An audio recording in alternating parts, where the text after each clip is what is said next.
So Miranda was asking me, is this the church where we're supposed to bring the waffles for the waffle song? Is that what you're asking?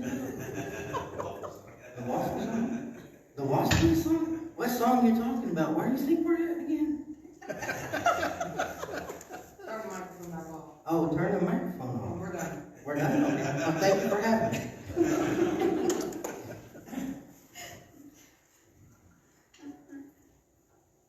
Alright.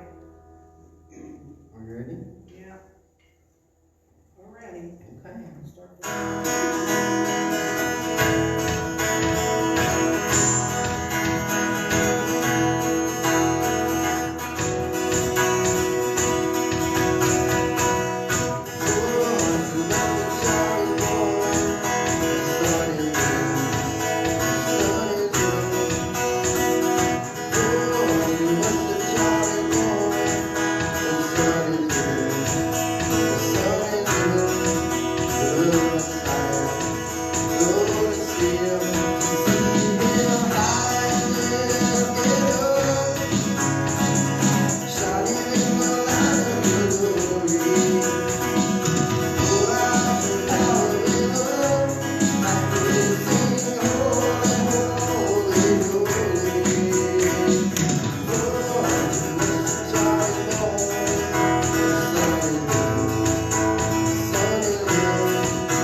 So you sure we don't have waffles? Yeah, sure. No waffles. I don't like waffles. You don't? What do you mean you don't like waffles? So we don't have waffles? That's the problem. When you put. When you give me the mic and she don't have the mic, Yeah, I talk about waffles. That's And she, what happens. oh. Yeah. But you have a funny story to share later. Oh, Yeah, you do. Something like that? something like that. Maybe? Maybe.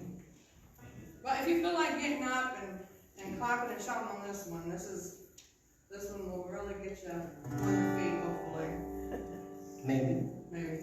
Are you ready this time? Because when it was before, this is what you agree. No, are we ready now? 7, 8, 9. Okay, so.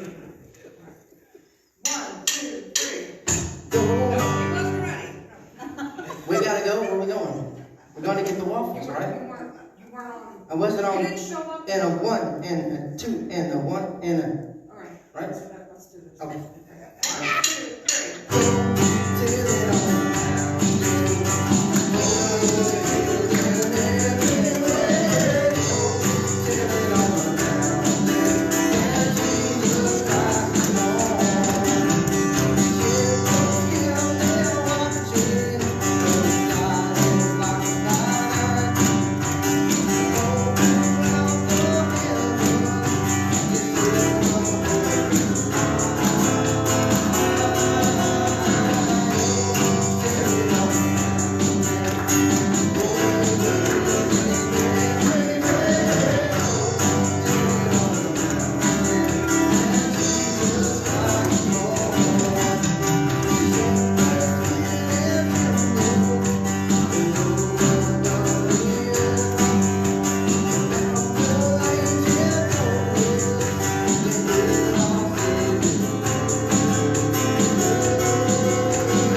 So at this point that you noticed from before, I'm not bringing the same guitar that I wrote last time. This is the missionary guitar. In the year 2000, I went to an event as I was preparing to go to South Africa and raising money for missionary work and evangelism while living in a homeless shelter. Went to a small, it was actually a small like farm, cattle like FH, farm place, where you just go and get cattle, and they also had events. So, because I can remember, they were like, there must have been an event the day before because you could still smell like a barn. I just remember. And they had the stage set up, and I'm supposed to speak about my mission trip, and I'm living in a homeless shelter, and I'm doing this or whatever. And lo and behold, behind the scenes, the guy who was helping me, Billy Baldwin, as I shared before, the one that did the radio station, that was helping me, and his son, who now works at International House of Prayer in Kansas City, that you can see online. And they don't serve waffles there. They don't serve waffles there. And I hear they don't have breakfast in hell either. So, but anyway, I didn't know this was going to happen, and the next thing I know, I get brought on stage thinking, I got my little message I'm going to share for 10 minutes, and then all the bands get on the stage, and then all the speakers get on the stage. So I'm like, what's going on? What's happening? And then this case you see. That's now in the back room. That case came out, and I was like, what's going on? They said, well, we prayed over you, and the event that you did here, the event you did at Sam's Club, and all the other places you went, we've been raising money for you behind the scenes to get you a guitar and a guitar case. And the bands of that evening actually raised funds. So this is that guitar from over 20 years ago that went with me to South Africa. And there was a verse, there was a small band, I can't remember the name, but they were going to open for Michael W. Smith the following night in Beaumont, Texas. And they said, Shamgar. And they said, we've been praying over you, Shamgar, this whole time. Now, for those that are familiar, you know what an ox goad is? It looks like a staff, and it has like a piece of wood or metal spear on the end, and then like a curved another part on the side. Well, this guy named Shamgar in the Old Testament, he's in war with this item, and he's slick, and he just feeds and kills 600 Philistines. And they prayed this over me, and that's Judges 3:31, and you can also look in 5 and 6 for the second part about his story.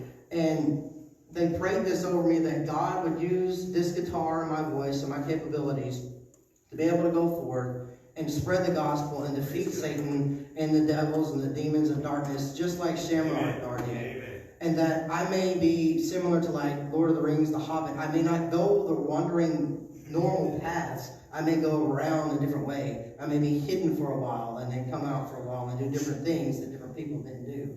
So there's different things that we see being involved in an underground church. And that's kind of the story behind this guitar. It's gone through 2 homeless shelters. It's gone through South Africa. It's gone through Houston, Texas. It's gone through California and the Coast Guard, and now here in Ohio. And New Jersey. Well, I didn't bring it to New Jersey. But no, I didn't bring it. No, I couldn't bring my guitar to boot camp. They wouldn't let me do that. But they did have waffles, though. I got waffles. We had waffles, yeah. I don't know where he came up with the waffle thing, but I guess we'll go with it tonight.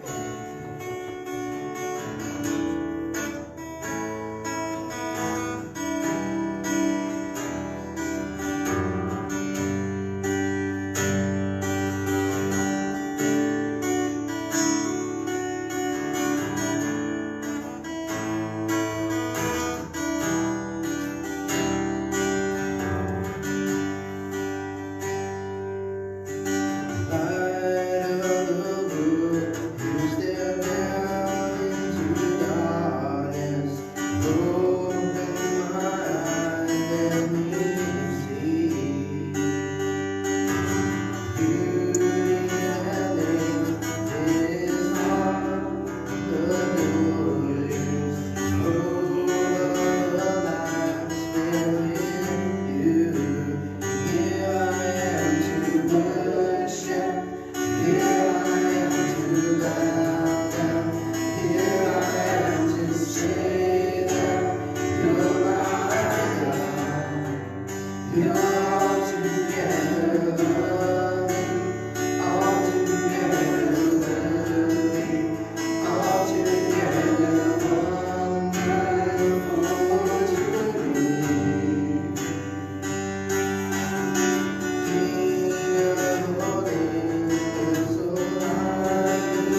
pray. Come to the altar, pray. We don't want to hinder anybody from getting the help they need and the healing that the Lord has for them, whatever the Lord has for you. If you feel led to come to the altar anytime, the pastor and the people of this church would be more than happy to come and pray for you. Again, that's Judges 3:31. It says, after Ehud, Shamgar, son of Anath, rescued Israel, he once killed 600 Philistines with an ox goad. But then in chapter 5, verse 6, you learn that in the days of Shamgar, the son of Anath, and in the days of Jael, people avoided the main roads, and the travelers stayed on the winding pathways. There may be winding pathways that we may have to take in our life, in our journey with Christ, that other people may not understand because they're not following Christ. They don't go down that same road that we go down. So this next song, it's very special. We recorded it last year as a mandolin and 12-string guitar bluegrass instrumental. And it was really amazing. And we did that because this song is specifically my great-grandmother. This was her favorite Christmas song. My grandfather, this was his favorite Christmas song. And my Granny Steinauer, this is her favorite Christmas song. And then on my side, which is interesting, my mom remarried into the Kenneth Flowers family, and his brother Arthur and others, they plaqued this song, "O Beautiful Star of Bethlehem," and they passed it through their family. The same thing that happened with Miranda's family. They passed this hymn, and every Christmas somebody would sing the song and share stories about what would happen to their family. So we dedicate this to the Steinhauers and the Flowers. And the Fannons and the Carters. This is for you, Grandma and Poppy. Mm-hmm.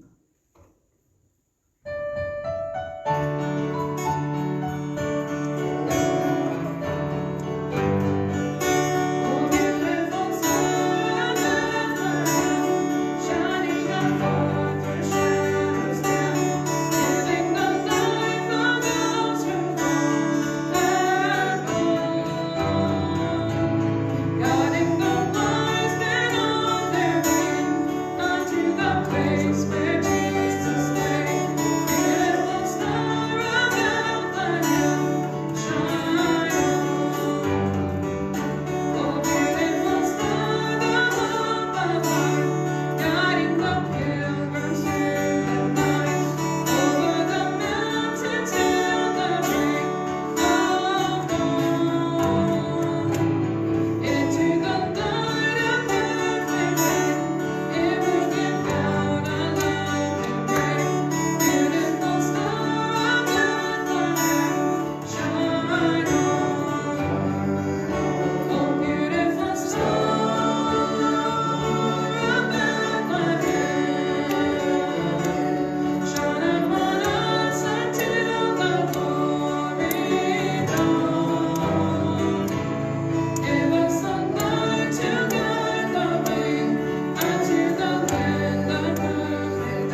this next song, this is my testimony song, because it tells you where I've been and how far I've come.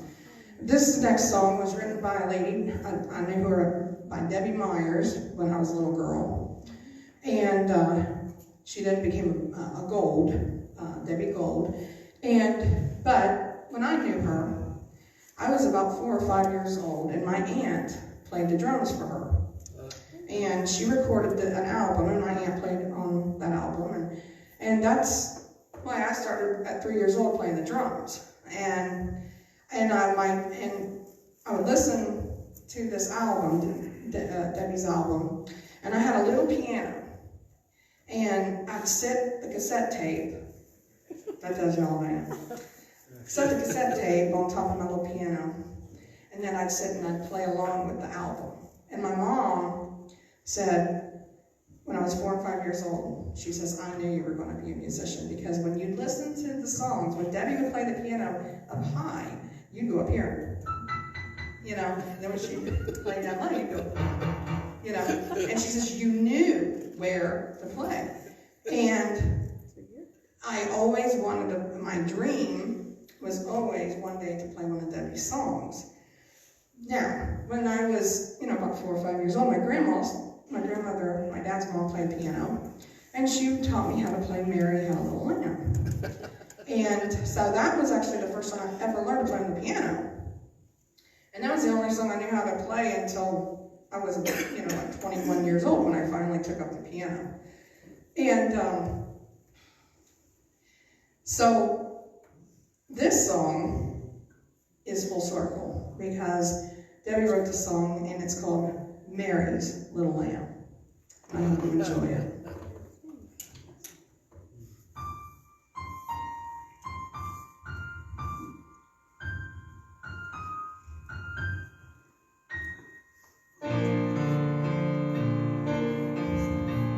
When I was just a child, I loved to hear the rise of Mary's little lamb that went to school. Then one day I heard of a lamb that was born in Bethlehem. This little lamb became a lamb of Calvary. Mary's little lamb was born in Bethlehem. He was more than rough stories could reveal. He walked the sea of Galilee, and he died to set me free. This little lamb became a lamb of Calvary.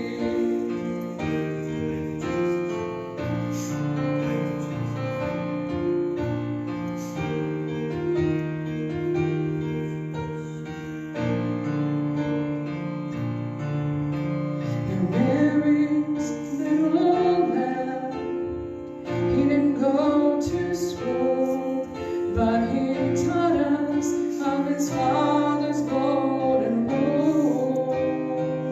Now when I think of Mary's lamb, I don't think of nursery rhymes. This little lamb became a lamb of Calvary. Mary's little lamb was born in Bethlehem.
Hallelujah,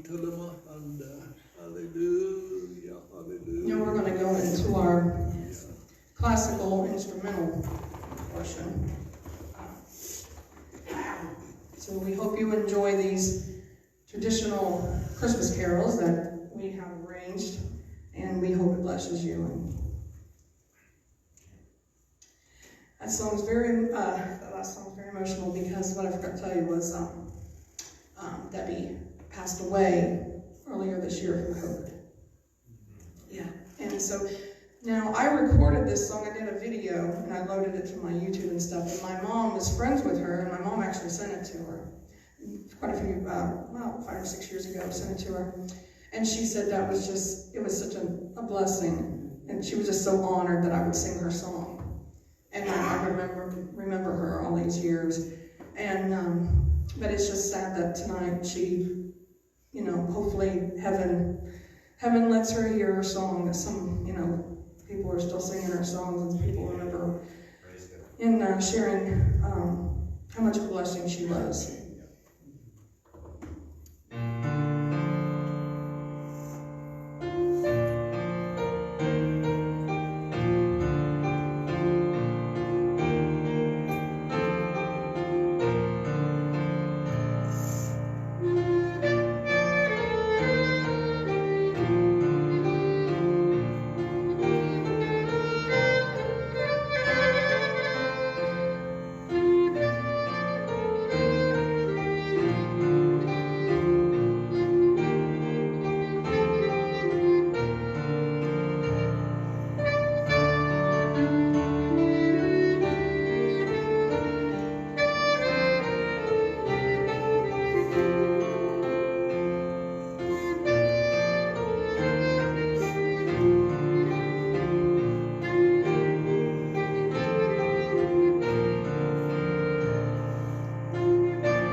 The story behind your clarinet, I think, right now? Okay. I kind of took over that part.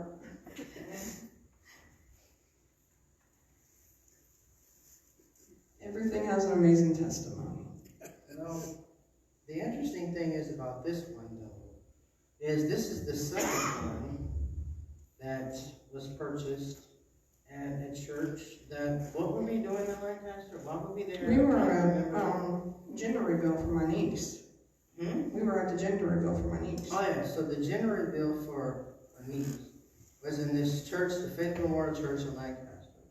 And I went down the hall to use a restroom or something, and I noticed this glass windows in this door, and it said music director, and there was a sign on it, and it said saxophone for sale. And I go and talk to the director and everything, and he has connections, ironically, back to Texas and stuff like that. So I guess when you're a musician, you know people everywhere.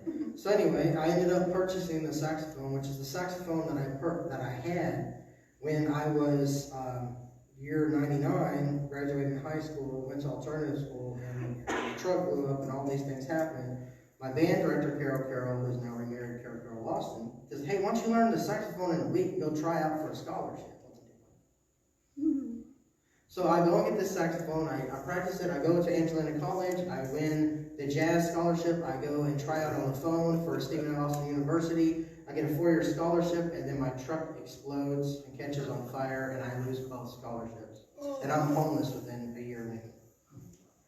So I lost this, I had the saxophone through that experience, but I lost the clarinet, I lost all these other things. As you know, later on, I ended up going to school. But back to this moment when he's selling the saxophone, he's like, we're having dialogue about, music and ministry, and I kind of shared a little bit what I just said with you, and we were there for quite a while, so I went into a lot more detail. It's like, well, I also have this clarinet over here. Well, before that clarinet, this clarinet showed up, we bought one at a store, which is our practice one.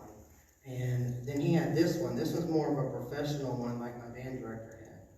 And this is like a restoral of all the things that I've lost. Lost the clarinet, lost the school, lost the scholarship. I've been back to college, been involved in all these different things you heard from the last time I talked about. And now you're seeing what I've done. Like I said, my band director is the same band director I've had, music director, since I was 5. So I started in like choir class, going through choir class, and then in junior high with Kevin Banks, who's now a missionary to Ukraine and everything else like that. And then he's still involved in doing things. And then my current band director and other band directors like Ashcraft and so on and so forth. So it's just a return of things that are lost, of God restoring things that may have fallen away. And the message and vision that we have for these songs is that God may bring you through these windy roads that you may not understand, but God has a purpose. And some things will get restored, some things may not, but God will bring you through so that your light will shine in the darkness. Amen. Right.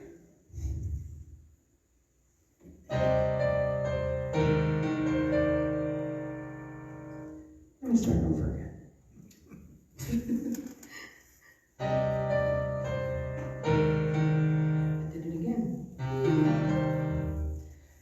It's hard to remember all 10 songs, And I don't read sheet music. You forgot your waffles. Yeah, I forgot my waffles. See, he sight reads. Mine all's up here. And sometimes there's, a glitch. I know it looks like, but I've just got chords for my left hand. Everything on my right hand's in my head. So, all right, here we go.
He gets a break because that's a lot of breath for him. And this is my carol medley.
So this is our final song.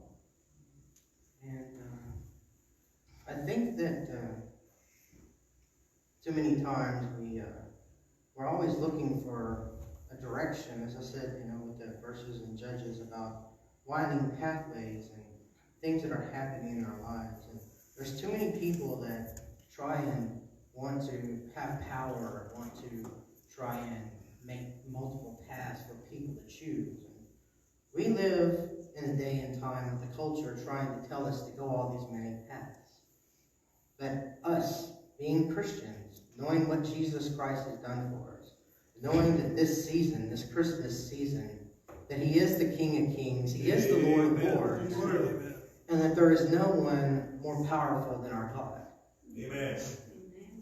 And with this final song, as we're focusing on what God is trying to bring in this season, as we're trying to set an example with our lives, with our friends and our family and our co-workers, that as we follow this star, as we follow the story of Bethlehem, as we follow the story of Mary and Joseph, as we follow what happens with the wise men, and then the story that continues on, house churches to the cities, the synagogues, and so on and so forth, all the way to present day. What does God want for us today? What do you think, Brandon? The other question I would like to pose, to ponder on, is when we think about what Christ did for us. How many kings on this earth would step down from their thrones? How many lords are willing to abandon their homes? And how many other gods have poured out their hearts to a broken world? And how many fathers gave up their sons for you and me? Only one did that for me. This is how many kings.